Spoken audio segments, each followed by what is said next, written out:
Vishnu ശാലിനിയുടെ latest എപ്പിസോഡിൽ അത് വിഷ്ണുവിൻ്റെ അച്ഛനാണ്, ശാലിനിയുടെ അമ്മാവനാണ് എന്നുള്ളത് ജോണിന് മനസ്സിലാവുന്നുണ്ട്. അന്നേരം ഒരു പണി കൊടുക്കാവുന്ന രീതിക്ക് തന്നെയാണ് ജോൺ ചോദിക്കുന്നത്. എന്താ ചേട്ടാ പ്രശ്നമെന്ന് രാഘവൻ നായരോട് ചോദിക്കുകയാണ്. അന്നേരം എൻ്റെ മകൻ വിഷ്ണുവിനെ അവനെ കാണുന്നില്ല എന്ന് പറയുന്നുണ്ട്. അന്നേരം എവിടെ പോയാണെന്ന് ചോദിക്കുമ്പോൾ അതൊന്നും അറിയില്ല, 2 ദിവസമായിട്ട് അവനില്ല എന്നൊക്കെ ഇങ്ങനെ പറയുന്നുണ്ട്. അന്നേരം ജോൺ ഇങ്ങനെ ഒന്ന് ആലോചിച്ചിട്ട് അവിടെ കളക്ടറേറ്റിന് ഫ്രണ്ടിൽ ഒരു 2-3 പേരിങ്ങനെ നിന്ന് എന്തോ സംസാരിക്കുകയാണ് അവർ. എന്നിട്ട് അവർ ചൂണ്ടിയിട്ട് രാഘവൻ നായരോട് പറയുന്നുണ്ട്, ദേ അവരെ കണ്ടില്ലേ, അവർ നിങ്ങളുടെ മോൻ വിഷ്ണു കുറിച്ച് അറിയാം, ബലമായിട്ട് കാറിൽ കയറ്റി കൊണ്ടുപോകുന്നത് ഞാൻ കണ്ടു, ചോദിച്ചാൽ മതി എന്ന് പറയുമ്പോൾ അവനെയൊക്കെ ഇന്ന് ഞാനെന്നും പറഞ്ഞ് രാഘവൻ നായർ അതും വിശ്വസിച്ച് മുന്നോട്ടാവുകയാണ്. അന്നേരം വെറുതെ ചോദിച്ചാൽ പോരാ, 2 കാര്യമായിട്ട് പൊട്ടിച്ചിട്ട് ചോദിക്കണം, എങ്കിലേ അവന്മാർ പറയൂ എന്നിങ്ങനെ എരിയേറ്റി കൊടുക്കുകയാണ് രാഘവൻ നായർക്ക്. രാഘവൻ നായർ കമ്പം കുത്തി പിടിച്ചുകൊണ്ട് പിന്നെ അങ്ങോട്ടത്തേക്ക് പോകുന്നുണ്ട്. അതേസമയം സെക്യൂരിറ്റിക്ക് ഒരു ഫോൺ വന്ന് അപ്പുറത്തേക്ക് മാറുന്നുണ്ട്. അന്നേരം അവിടോട്ട് ചെന്നിട്ട് നിൽക്കുന്നവരിൽ ഒരാളിനെ ഇങ്ങനെ കോളറിന് കുത്തി പിടിക്കുന്നുണ്ട്. എവിടെയാണ് എൻ്റെ മോൻ വിഷ്ണു എന്ത് നീ അങ്ങ് എന്താ ചെയ്തതെന്ന് പറഞ്ഞ് ആകെ ബഹളം ഉണ്ടാക്കുകയാണ്. അന്നേരം അവരെല്ലാവരും കൂടി ഇങ്ങനെ പിടിക്കുകയും അങ്ങോട്ട് മാറ്റുകയൊക്കെ ചെയ്യുന്നുണ്ട്. അന്നേരം സെക്യൂരിറ്റി ഇങ്ങനെ ഓടി വരുന്നുണ്ട്. ഫോൺ പിന്നെ വിളിക്കാമെന്ന് പറഞ്ഞ് വെച്ചിട്ട് രാഘവൻ നായരെ ചെന്ന് പിടിക്കുകയാണ്. അതേസമയം ജോൺ വീണ്ടും പറയുന്നുണ്ട്, കള്ളും കഞ്ചാവൊക്കെ വലിച്ചു കയറ്റിയിട്ട് ഓരോരുത്തന്മാരിങ്ങനെ ഇറങ്ങിക്കോളും മാന്യന്മാരെ പിന്നെ ഇങ്ങനെ ഉപദ്രവിക്കാനായിട്ട്. ഇവന്മാരുടെ സ്ഥിരം പണി ഇത് തന്നെയാണ്, പോലീസ് സ്റ്റേഷനിൽ ഏൽപ്പിക്കുകയാണ് വേണ്ടത്, അവിടെ കൊണ്ടുപോയിട്ട് കളക്ട്രേറ്റിൽ അതിക്രമിച്ച് കയറി എന്നും പറഞ്ഞിട്ട് ഒരു പരാതിയും കൊടുത്തേരെ, ഞാൻ വിളിച്ച് പറഞ്ഞേക്കാം, അങ്ങോട്ടെങ്ങാനും കൊണ്ടുപോകും എന്നിങ്ങനെ ജോൺ പറയുമ്പോൾ ഈ സെക്യൂരിറ്റി അങ്ങ് പിടിച്ച് അപ്പുറത്തേക്ക് കൊണ്ടുപോകുന്നുണ്ട്. അന്നേരം ഡ്രൈവറോട് ജോൺ ചോദിക്കുന്നുണ്ട്, എങ്ങനെയുണ്ട് ഇങ്ങനെയുള്ള പണികളൊക്കെ വരുമ്പോൾ നമ്മൾ നൈസായിട്ടങ്ങ് നിന്ന് കൊടുത്താൽ മതി എന്ന് പറഞ്ഞിട്ട് ശാലിനിക്ക് ഒരു ചെറിയ പണി കൊടുത്ത രീതിയിൽ സന്തോഷിച്ച് ജോൺ നിൽക്കുകയാണ്. പക്ഷേ രാഘവൻ നായർ ആകെ അങ്ങ് വെപ്രാളപ്പെടുന്നുണ്ട്. രാഘവൻ നായരെ പിടിച്ചു വലിച്ചുകൊണ്ട് സെക്യൂരിറ്റി കൊണ്ടുപോവുകയാണ്. രാഘവൻ നായരുടെ സ്റ്റിക്ക് അവിടെ ആ കളക്ടറേറ്റിൻ്റെ ഫ്രണ്ടിൽ താഴെ തന്നെ വീണ് കിടക്കുന്നുണ്ട്. ഇതേസമയം അവിടെ സ്വാമിയും ലാസറും ഒക്കെ മഹേന്ദ്രൻ്റെ അടുത്തേക്ക് മാണിക്കോത്തേക്ക് എത്തുന്നുണ്ട്. മഹേന്ദ്രൻ ആകെ ദേഷ്യത്തിലൊക്കെയാണ്. ഫോണിൽ പറഞ്ഞപ്പോൾ എനിക്ക് കാര്യങ്ങളൊക്കെ അങ്ങോട്ട് വ്യക്തമായില്ല, എന്താ സംഭവിച്ചതെന്ന് ചോദിക്കുന്നുണ്ട്. അന്നേരം പ്ലാനിങ് എല്ലാം കറക്റ്റായിരുന്നു, കളക്ടർ വന്നിറങ്ങുന്നത് വരെ എല്ലാം നേരെയായിരുന്നു, പക്ഷേ വന്നിറങ്ങിയതിന് ശേഷം ശിവൻ കുഞ്ഞാണ് എല്ലാം മാറ്റിമറിച്ചതെന്നിങ്ങനെ സ്വാമി പറയുന്നുണ്ട്. അന്നേരം മഹേന്ദ്രൻ ആദ്യം അങ്ങോട്ട് മനസ്സിലാവുന്നില്ല, എല്ലാം കറക്റ്റായിരുന്നു എന്നൊക്കെ ലാസർ പറയുന്നുണ്ട്. പിന്നെ ഉന്നം പിടിച്ചത് നീയല്ലേ, പിന്നെ എങ്ങനെ ഉന്നം തെറ്റിയെന്നൊക്കെ ഇങ്ങനെ ചോദിക്കുന്നുണ്ട്. അന്നേരം ലാസർ സ്വാമിയും കൂടി പറയുന്നുണ്ട്, ആ ഒരു സംഭവം പറയുകയാണ്. കളക്ടർ വന്നിറങ്ങിയതിന് ശേഷം ശിവൻകുഞ്ഞിൻ്റെ മട്ടും ഭാവവും ഒക്കെ അങ്ങോട്ട് മാറി കളക്ടർക്ക് അനുകൂലമായിട്ട് നിന്ന് നമുക്ക് എതിരെയാണ് സംസാരിച്ചു തുടങ്ങിയെന്ന് പറഞ്ഞിട്ട് ആ ഒരു സംഭവം അവിടെ പറയുന്നുണ്ട്. പിന്നെ തൊഴിലാളികൾ പട്ടിണിയാവാതിരുന്നാൽ മതി, അതാണ് എനിക്ക് സന്തോഷം എന്നൊക്കെ ശിവൻ പറഞ്ഞ് അവിടെ ഉണ്ടായ കാര്യങ്ങൾ മഹേന്ദ്രനോട് പറയുകയാണ്. എന്നിട്ട് ലാസർ പറയുന്നുണ്ട്, നമ്മുടെ ഗൺ പോയിന്റിൽ തന്നെയാണ് വന്ന് നിന്നത്, എനിക്ക് ഉന്നം പഴിച്ചിട്ടൊന്നുമില്ല, കറക്റ്റ് ആയിരുന്നു എന്ന് പറയുമ്പോൾ പിന്നെ എങ്ങനെ ശരിയാവുമെന്ന് ചോദിക്കുന്നുണ്ട്. എന്നിട്ട് ശിവൻ സാറാണ് ചതിച്ചതെന്നിങ്ങനെ ലാസർ പറയുമ്പോൾ അതെങ്ങനെ ശരിയാവും, പിന്നെ ശിവൻകുഞ്ഞെന്നും പറഞ്ഞ് മഹേന്ദ്രൻ ദേഷ്യപ്പെടുന്നുണ്ട്. അന്നേരം പിന്നെ ലാസറാണെങ്കിൽ പോക്കറ്റിൽ നിന്ന് ഫോൺ എടുത്തിട്ട് മുത്തുവിന് എങ്ങനെ വെടി കൊണ്ടു എന്നുള്ളതൊക്കെ മഹേന്ദ്രൻ ചോദിക്കുന്നുണ്ട്. അന്നേരം ഇത് കളക്ടർ വെടിയേൽക്കുന്നത് സാറിനെ കാണിക്കാൻ വേണ്ടി ഫോണിൽ പകർത്തിയിരുന്നു, അതാണെന്ന് പറഞ്ഞിട്ട് ആ വീഡിയോ അങ്ങോട്ട് മഹേന്ദ്രനെ കാണിക്കുന്നുണ്ട്. പക്ഷേ അത് പെട്ടെന്ന് കണ്ടിട്ട് മഹേന്ദ്രൻ പറയുന്നുണ്ട്, നീയാണ് ഉന്നം തെറ്റിച്ചത്, മുത്തുവിൻ്റെ നേരെയാണ് വെടി വെച്ചതെന്നിങ്ങനെ പറയുമ്പോൾ സാർ അതൊന്ന് സ്ലോ മോഷനിലേക്ക് കണ്ടു നോക്കിയെന്ന് സ്വാമി പറയുന്നുണ്ട്. എടാ അങ്ങനെ ആക്കി കൊടുത്തതെന്ന് പറയുമ്പോൾ പിന്നെ മഹേന്ദ്രനാണെങ്കിൽ ലാസർ ആ ഫോൺ മഹേന്ദ്രൻ്റെ കയ്യിൽ നിന്ന് വാങ്ങിച്ചിട്ട് സ്പീഡ് കുറച്ചിട്ട് കൊടുക്കുന്നുണ്ട്. അന്നേരം അത് വ്യക്തമായിട്ട് കാണുന്നുണ്ട്. വെടി വരുമ്പോഴത്തേക്ക് പെട്ടെന്ന് ശിവനാണെങ്കിൽ ശാലിനിയെ പിടിച്ചു മാറ്റുന്നു. ഒന്നും കൂടി 2-3 പ്രാവശ്യം മഹേന്ദ്രനെ കണ്ടിട്ട് ആകെ ഷോക്കാവുകയാണ്. അന്നേരം പക്ഷേ നമ്മുടെ കളക്ടർക്ക് മുന്നേ കളക്ടറും പിന്നെ ശിവൻ സാറും ശിവൻകുഞ്ഞും തമ്മിലുണ്ടായ സംഭവങ്ങളും ഇപ്പോൾ ഓപ്പറേഷൻ കഴിഞ്ഞ ശേഷമുള്ള കണ്ടുമുട്ടലും തമ്മിൽ എന്തൊക്കെയോ പ്രത്യേകതകളുണ്ട് എന്നിങ്ങനെ സ്വാമി പറയുമ്പോൾ മഹേന്ദ്രൻ അത് മനസ്സിലിങ്ങനെ ആലോചിക്കുന്നുണ്ട്. അന്ന് ഡൈനിങ് ടേബിളിൽ വെച്ച് നിൻ്റെ കൂട്ടുകാരൻ്റെ പേരെന്താന്ന് ചോദിക്കുമ്പോൾ ആ കുട്ടിയുടെ പേര് ചോദിക്കുമ്പോൾ ശിവ ഇങ്ങനെ തപ്പുന്നതും പിന്നീട് ഭക്ഷണം കഴിക്കാത്തത് നിർമ്മല ചോദിക്കുമ്പോൾ വായിക്ക് രുചിയാത്ത ഭക്ഷണമൊന്നുമില്ലേ എന്നൊക്കെ ആ ഒരു ശിവനിലെ മാറ്റമൊക്കെ മഹേന്ദ്രൻ ഇങ്ങനെ ആലോചിച്ച് നിൽക്കുന്നുണ്ട്. തുടർന്ന് പിള്ളയാണെങ്കിൽ കളക്ടറേറ്റിലേക്ക് വരുന്നുണ്ട്. അന്നേരം അകത്തേക്ക് കയറിപ്പോകാൻ തുടങ്ങുമ്പോൾ സെക്യൂരിറ്റി തടയുന്നുണ്ട്. അന്നേരം എങ്ങോട്ടാണെന്ന് ചോദിക്കുമ്പോൾ ഞാൻ രാഘവൻ സാറിനെ അന്വേഷിച്ച് വന്നതാണെന്ന് പറയുന്നുണ്ട്. അന്നേരം ഏത് ഓഫീസിലാണ്, ഇവിടെയാണോ താഴെയാണോ എന്നൊക്കെ ചോദിക്കുന്നുണ്ട്. 2 ഓഫീസ് എവിടെയുള്ളൂ എന്ന് പറയുന്നുണ്ട്. അന്നേരം രാഘവൻ സാറ് പിന്നെ വിഷ്ണു കുഞ്ഞിനെ മകനെ തിരക്കി വന്നതാണെന്ന് പറയുന്നുണ്ട്. അന്നേരം ആ സുഖമില്ലാത്ത പിന്നെ ആ വന്ന് ബഹളം ഉണ്ടാക്കിയ ഭ്രാന്തനല്ലേ ചോദിക്കുന്നുണ്ട്. അന്നേരം രാഘവൻ സാറിന് ഭ്രാന്തൊന്നുമില്ല എന്ന് പറയുന്നുണ്ട്.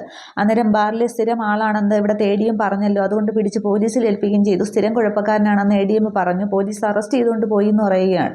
അന്നേരം പിള്ള ഇങ്ങനെ ആകെ അന്തം വിടുന്നുണ്ട്. പോലീസ് കൊണ്ടുപോയോ എന്നിങ്ങനെ പറഞ്ഞ് നിൽക്കുമ്പോൾ ശാലിനിയുടെ വണ്ടി വരുന്നുണ്ട്. അന്നേരം ശാലിനി ആണെങ്കിൽ വണ്ടിയിൽ നിന്ന് ഇറങ്ങുമ്പോൾ പിള്ളയെ കണ്ടിട്ട് എന്താ പിള്ള ചേട്ടാന്ന് ചോദിക്കുന്നുണ്ട്.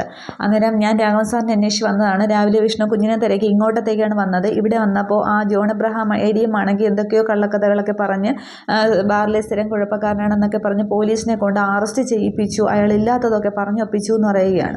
അന്നേരം അങ്ങനെ ഒരു കള്ളക്കളി ഇവിടെ നടന്നിട്ടുണ്ടോ എങ്കിൽ നേരിട്ട് തന്നെ ചോദിക്കാം എന്ന് പറഞ്ഞിട്ട് അകത്തേക്ക് കയറുന്നുണ്ട്. അന്നേരം സെക്യൂരിറ്റി ഒന്നും മിണ്ടാതെ നിൽക്കുകയാണ്. സെക്യൂരിറ്റിക്ക് മനസ്സിലാവുകയാണ് അത് സംഭവം ജോണിൻ്റെ കയ്യിലാണ് തെറ്റ് എന്നുള്ള മനസ്സിലാവുന്നുണ്ട്. പിള്ള അവിടെ തന്നെ നിൽക്കുകയാണ്.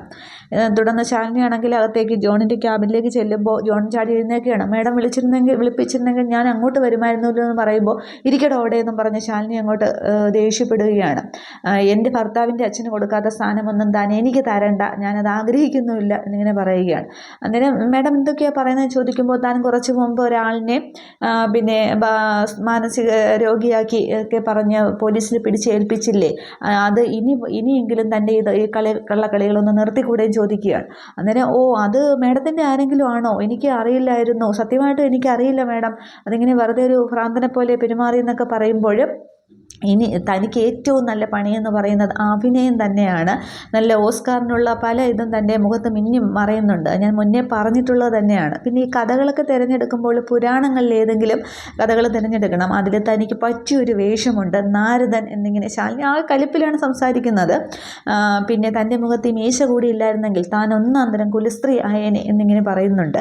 അന്നേരം താനൊരു മനുഷ്യനെ കുറച്ച് അല്പനേരത്തെങ്കിലും മാനസിക രോഗിയാക്കി ജയിലിലടയ്ക്കാൻ നോക്കിയപ്പോൾ താൻ അനുഭവിച്ചൊരു സുഖമുണ്ടല്ലോ, അത് തനിക്ക് അത് എന്നെങ്കിലും തിരിച്ചു കിട്ടുക തന്നെ ചെയ്യും. അങ്ങനെ ഒരു പ്രവൃത്തി ചെയ്തപ്പോൾ തനിക്ക് ജന്മം തന്ന തൻ്റെ അച്ഛനെക്കുറിച്ച് ആലോചിച്ചോ എന്ന് ചോദിക്കുകയാണ്. അന്നേരം ജോണിങ്ങനെ തലകുനിച്ച് നിൽക്കുകയാണ്. പിന്നെ അങ്ങനെ പറയാനായിട്ട് ഒരാളുണ്ടോ എന്നിങ്ങനെ ഇവിടെ ശാലിനി ചോദിക്കുകയാണ്. അന്നേരം മേഡം എന്താ കവലച്ചട്ടമ്പികളോട് സംസാരിക്കുന്ന പോലെ എന്നിങ്ങനെ പറയുമ്പോൾ ഇതിലും നന്നായിട്ട് സംസാരിക്കാൻ എനിക്കറിയാം, പക്ഷെ താനത് അർഹിക്കുന്നില്ല, ആഗ്രഹിക്കുന്നില്ല എന്നൊക്കെ ഇങ്ങനെ പറഞ്ഞ് ശാലിനി കത്തി കയറുന്നുണ്ട്. പിന്നെ താനൊക്കെ പിന്നെ ഒരു 10-60 മനുഷ്യനോട് താൻ ഇങ്ങനെയൊക്കെ പെരുമാറുന്നു, ഒന്ന് നിവർന്ന് നേരെ നിൽക്കാൻ പോലും കഴിയാത്ത ഒരു മനുഷ്യനോട് താനിങ്ങനെ പെരുമാറിയില്ലേ, അപ്പോൾ താനും ഒന്ന് ആലോചിക്കണം ഈ പ്രായം എത്തുമെന്നുള്ളത്. പക്ഷേ തൻ്റെയൊക്കെ ഇത് പ്രവർത്തികൾ വെച്ചിട്ട് അങ്ങോട്ട് എത്തുമോ എന്നറിയില്ല. എന്നാലും പെട്ടെന്നൊന്നും ചാവത്തില്ല, നരകിച്ചേ ചാവത്തുള്ളൂ. അങ്ങനെ താൻ എല്ലാം അനുഭവിക്കുമ്പോൾ ചുറ്റും നിന്ന് ആളുകൾ കൂക്കി വിളിക്കും. അപ്പോൾ ഒന്ന് തിരയുന്നത് നല്ലതാണ്. സ്വന്തം മക്കൾ അതിലുണ്ടോ എന്നുള്ളത്, സ്വന്തം രക്തത്തിൽ പിറന്ന മക്കൾ അതിലുണ്ടോ എന്നുള്ളത് ഉണ്ടാവാനായിട്ട് സാധ്യതയുണ്ട്. തൻ്റെ അല്ലേ മക്കൾ, പിതൃഗുണം കാണിക്കാതിരിക്കില്ലല്ലോ എന്നൊക്കെ പറഞ്ഞ് ശാലിനി വളരെ മോശമായിട്ട് ADMൻ്റെ നോക്കി നല്ല കട്ടയ്ക്ക് നല്ല കലിപ്പിൽ വഴക്ക് പറയുകയാണ്. അന്നേരം ഒരു ഇതുമില്ലാതെ ജോണാണെങ്കിൽ ഒന്നും തിരിച്ച് പറയാനാവാതെ ഇങ്ങനെ നിൽക്കുന്നുണ്ട്. അന്നേരം അവസാനം ശാലിനി പറയുന്നുണ്ട്, താൻ ഒന്നോർത്തോ ഇതിനൊക്കെ ഇനി മേലാൽ ഇങ്ങനെയുള്ള അത് അടവും വെച്ചുകൊണ്ട് താൻ എൻ്റെ കുടുംബക്കാരുടെ നേർക്ക് വന്നാൽ കളക്ടർ ശാലിനി വിഷ്ണുവിൻ്റെ പവർ എന്താണെന്ന് താൻ അറിയും, ഓർത്തോ എന്ന് കൈ ചൂണ്ടി പറഞ്ഞിട്ട് ശാലിനി കുറേ വഴക്കൊക്കെ പറഞ്ഞിട്ട് അവിടെ നിന്ന് പോകുന്നുണ്ട്. അന്നേരം ആകെ മാനം കെട്ട് ജോണിങ്ങനെ അവിടെ നിൽക്കുന്നുണ്ട്. ഇതേ സമയം ശിവനെ കാണാനായിട്ട് ഡേസി എത്തുന്നുണ്ട്. അവരൊരു വഴിയരികിൽ വെച്ചാണ് ഇങ്ങനെ കാണുന്നത്. അന്നേരം എന്താ നിൻ്റെ ഉദ്ദേശം, നിൻ്റെ മനസ്സിലിരിപ്പ് എന്താ എന്നൊക്കെ ഇങ്ങനെ ചോദിക്കുന്നുണ്ട്. അന്നേരം ഡേസി ഞാൻ പറയുന്ന ഒന്ന് മനസ്സിലാക്കും, ഞാൻ നിന്നെ സ്നേഹിക്കുന്നില്ല എന്നോ വിവാഹം കഴിക്കില്ല എന്നൊന്നും പറയുന്നില്ല, പക്ഷേ എനിക്ക് കുറച്ച് സമയം വേണം, സാവകാശം വേണം, അത്രയും ഞാൻ പറയുന്നുള്ളൂ എന്ന് പറയുകയാണ്. അന്നേരം ഡേസി ചോദിക്കുന്നുണ്ട്, ഒരിക്കലും പിന്നെ ഒത്തുചേരില്ല എന്ന് വിചാരിച്ച കുടുംബ വഴക്കുള്ള 2 കുടുംബക്കാർ അതൊക്കെ അറിഞ്ഞുകൊണ്ടല്ലേ നമ്മൾ സ്നേഹിച്ചത്, അപ്പോൾ ഇപ്പോൾ അവർ ആ വഴിക്ക് വന്ന ഒരിക്കലും ഒരു വിവാഹം നടത്തി തരില്ല എന്നൊക്കെയല്ലേ നമ്മൾ കരുതിയത്, ഇപ്പോൾ അവർ വഴിക്ക് വന്നപ്പോൾ നീ എന്തിനാ പിന്മാറുന്നത് എന്നിങ്ങനെ ചോദിക്കുന്നുണ്ട്. അന്നേരം എനിക്ക് കുറച്ച് സമയം സാവകാശം വേണമെന്ന് മാത്രമേ ഞാൻ പറയുന്നുള്ളൂ എന്നിങ്ങനെ പറയുന്നുണ്ട്. അന്നേരം ഡേസി ഒരുപാട് തർക്കിക്കുന്നുണ്ട് ശിവനോട്. പക്ഷേ ശിവനാണെങ്കിൽ ഇങ്ങനെ ആകെ വിഷമത്തിലൊക്കെ നിൽക്കുകയാണ്. അന്നേരം പിന്നെ അവസാനം ഞാനാണെങ്കിൽ പ്ലാമൂറ്റിലെ യോഹന്നാൻ്റെ മകളാണ് എന്നറിഞ്ഞുകൊണ്ടല്ലേ മാണിക്കോത്തെ സന്തതിയാണെങ്കിൽ എന്നെ സ്നേഹിച്ചത്, എൻ്റെ മനസ്സിലിടം നേടിയതൊക്കെ, എന്നിട്ട് ഇപ്പോൾ നീ ഓരോ ഒഴിവുകൾ പറയുകയാണോ എന്ന് ചോദിക്കുന്നുണ്ട്.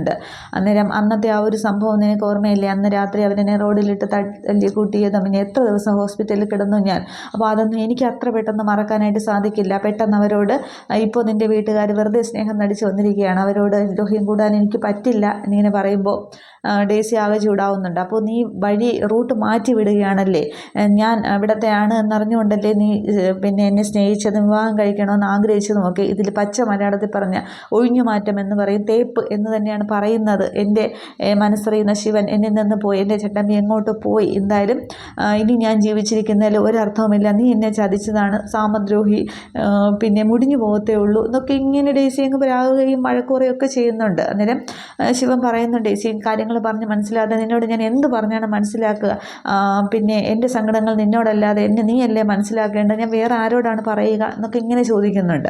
അന്നേരം ഇപ്പോൾ നീ പറയുന്നത് നീ ചിന്തിക്കുന്നത് എന്നെ എങ്ങനെ ഒഴിവാക്കാം എന്നുള്ളതാണ്. അതിനെപ്പറ്റി നീ എന്നോട് തന്നെ പറഞ്ഞുകൊണ്ടിരിക്കുന്നു. ഇതിൽ നിന്നും മനസ്സിലായി നീ ഒരിക്കലും നിൻ്റെ മനസ്സിൽ എനിക്ക് സ്ഥാനമില്ല എന്നുള്ളതും. അതുകൊണ്ട് ഇനി നമ്മൾ തമ്മിൽ കാണില്ല, ഒരിക്കലും കാണില്ല. ഈ ഒരു ബന്ധം മുന്നോട്ട് പോകാനും ഞാൻ ഉദ്ദേശിക്കുന്നില്ല. ഞാൻ ജീവിച്ചിരുന്നിട്ടും കാര്യമില്ല, എന്ത് വേണമെന്ന് എനിക്കറിയാം, നീ ഗുണം പിടിക്കില്ലടാ എന്നൊക്കെ ഇങ്ങനെ ശിവൻ്റെ മുഖത്തോക്കി പറയുന്നുണ്ട്. എന്നിട്ട് പെട്ടെന്ന് ഡേസി പോവുകയാണ്. അന്നേരം തിരിഞ്ഞു നിന്നിട്ട് പറയുന്നുണ്ട്, ഇനി നമ്മൾ ഒരിക്കലും കാണില്ല, സാമദ്രോഹി എന്നൊക്കെ ഇങ്ങനെ വിളിച്ചിട്ട് നീ മുടിഞ്ഞു പോകത്തേ ഉള്ളൂ എന്നൊക്കെ ഇങ്ങനെ പറഞ്ഞ് സങ്കടത്തോടെ പറയുകയാണ്. എന്നിട്ട് സ്കൂട്ടി എടുത്ത് ഡേസി പെട്ടെന്ന് പോകുന്നുണ്ട്. അന്നേരം ശിവനിങ്ങനെ ആകെ വിഷമത്തിൽ കണ്ണൊക്കെ നിറയുന്നുണ്ട്. ആ ഒരു വിഷമമുണ്ട്. ഡേസിയെ ഉൾക്കൊള്ളാനായിട്ട് ശിവന് അത്രയ്ക്ക് ഇങ്ങോട്ട് പെട്ടെന്ന് സാധിക്കില്ല. സ്നേഹിച്ചിരുന്നത് തന്നെയാണ്, പക്ഷെ ഇപ്പോൾ പെട്ടെന്ന് എന്തോ ഒരു മനസ്സിൽ വേറെന്തോ ഒരു ഭാരമുള്ളത് പോലെയാണ് ശിവൻ നിൽക്കുന്നത്. എന്നിട്ട് ശിവൻ ആകെ വിഷമിച്ച് ആ ബുള്ളറ്റിൽ ഇങ്ങനെ ചാരി ഇരിക്കുന്നുണ്ട്. എന്നിട്ട് ഡേസി ഇങ്ങനെ കരഞ്ഞ് വണ്ടി ഓടിച്ച് പോവുകയാണ്. ആ പഴയ ശിവനും ഡേസി ആയിട്ടുള്ള ആ കാര്യങ്ങളൊക്കെ ആലോചിച്ച് ഡേസി ഇങ്ങനെ സങ്കടപ്പെട്ട് വണ്ടി ഓടിച്ച് പോകുന്നുണ്ട്. അതിനുശേഷം ശാലിനി ആണെങ്കിൽ അവിടെ പോലീസ് സ്റ്റേഷനിലേക്ക് വരുന്നുണ്ട്. കാറിൽ പിള്ളയും കൂടെ ഉണ്ട്. രാഘവൻ നായരുടെ സ്റ്റിക്കൊക്കെ ആയിട്ടാണ് പിള്ള ഇങ്ങനെ ഇറങ്ങി വരുന്നത്. അന്നേരം അവിടെയാണെങ്കിൽ അകത്താണെങ്കിൽ ലോക്കപ്പിൽ രാഘവൻ നായർ ലോക്കപ്പിലിട്ടിരിക്കുകയാണ്. രാഘവൻ നായർ തറയിൽ ഇങ്ങനെ ഇരിക്കുന്നുണ്ട്. പോലീസുകാരിങ്ങനെ വെളിയിൽ നിൽക്കുകയാണ്. അന്നേരം എടോ ഞാൻ ആരാണെന്നറിയാമോ, എൻ്റെ സ്ഥാനം എന്താണെന്നറിയാമോ, എൻ്റെ മോൻ ഇങ്ങോട്ട് വന്നാലുണ്ടല്ലോ നിങ്ങളെയൊക്കെ നന്നായിട്ട് ഇടിക്കും, പോലീസുകാർ ഇടിക്കുന്നതിൽ അവൻ പുലിയാണെന്നൊക്കെ പറയുമ്പോൾ ഒന്ന് അടങ്ങി കിടക്കടോ, തലയ്ക്ക് സുഖമില്ലെങ്കിൽ വല്ല ഭ്രാന്താശുപത്രിയിലും പോയി കിടക്കണം, ഇവിടെ ഇല്ലാത്തത് തൻ്റെ ഭാഗ്യം എന്നൊക്കെ ഇങ്ങനെ പറഞ്ഞ് ഇന്നത്തെ ദിവസം പോയി എന്നൊക്കെ പറഞ്ഞാൽ പോലീസുകാരിങ്ങനെ ആകെ വിഷമിക്കുന്നുണ്ട്. ഈ സമയത്താണ് ശാലിനി അവിടെ അകത്തേക്ക് കയറി ചെല്ലുന്നത്. അന്നേരം രാഘവൻ നായർ ഇങ്ങനെ തറയിൽ ലോക്കപ്പിലിരിക്കുന്നത് കണ്ടിട്ട് ശാലിനിക്ക് അകപ്പാട് വിഷമം തോന്നുന്നുണ്ട്. എന്നിട്ട് അടുത്തേക്ക് ചെന്നിട്ട് അച്ഛ എന്നിങ്ങനെ വിളിക്കുകയാണ്. അന്നേരം രാഘവൻ നായർ ഇങ്ങനെ നോക്കുന്നുണ്ട്. അന്നേരം ആ പോലീസുകാർ അന്തം വിട്ട് നിൽക്കുകയാണ്. ഇത്രയും എപ്പിസോഡിൽ കാണിക്കുന്നുള്ളൂ. അപ്പോൾ അവർക്ക് മനസ്സിലാകും ഇത് കളക്ടറുടെ അച്ഛനാണ്, വേറെ പ്രശ്നമൊന്നുമില്ല, ADM ഉണ്ടാക്കിയ കുരുക്കാണെന്നുള്ളത് അവിടെ മനസ്സിലാവുകയാണ് ചെയ്യുന്നത്. ശാലിനി ഇറക്കിക്കൊണ്ട് പോവുകയും ചെയ്യും രാഘവൻ നായരെ. അവിടെ പ്രശ്നമൊന്നും ഉണ്ടാവില്ല. പക്ഷേ ജോണിന് എന്തെങ്കിലുമൊക്കെ പണി ശാലിനി കൊടുക്കുമായിരിക്കും. അത്രയ്ക്ക് നല്ല രീതിക്ക് ചീത്ത കൊടുത്തിട്ടുണ്ട്. പക്ഷേ എന്നാലും ജോണിന് ഒരു എളുപ്പവും ഇല്ലാതെ വീണ്ടും വീണ്ടും ഇങ്ങനെ തന്നെയാണ് ശാലിനിയോട് ചെയ്തുകൊണ്ടിരിക്കുന്നത്. പിന്നീട് ആ ശിവൻ്റെ ഒരു മനസ്സിലെ ഉണ്ടായ ഒരു മാറ്റമൊക്കെ അടുത്ത എപ്പിസോഡിൽ കാണിക്കുന്നുണ്ട്. ആ കുട്ടികളെ രക്ഷിക്കുന്നതും പിന്നീട് ഒരു ശാലിനിയുടെ പിന്നാലെ പോകുന്നതും ഒക്കെ. പക്ഷേ അതെന്തുകൊണ്ടാണ് ചെയ്യുന്നത് എന്നുള്ളത് ഒക്കെ അടുത്തടുത്ത കുറച്ചുകൂടി കഴിയുമ്പോൾ നമുക്ക് മനസ്സിലാകും. പിന്നീടാണ് ഇതേസമയം വിഷ്ണുവിനെ കുറിച്ചുള്ള അന്വേഷണം പോകുന്നുണ്ട്. അതൊക്കെ കണ്ടെത്തി തിരിച്ചു വരുന്ന എപ്പിസോഡുകൾ നമുക്ക് കാണാം. Okay, thank you.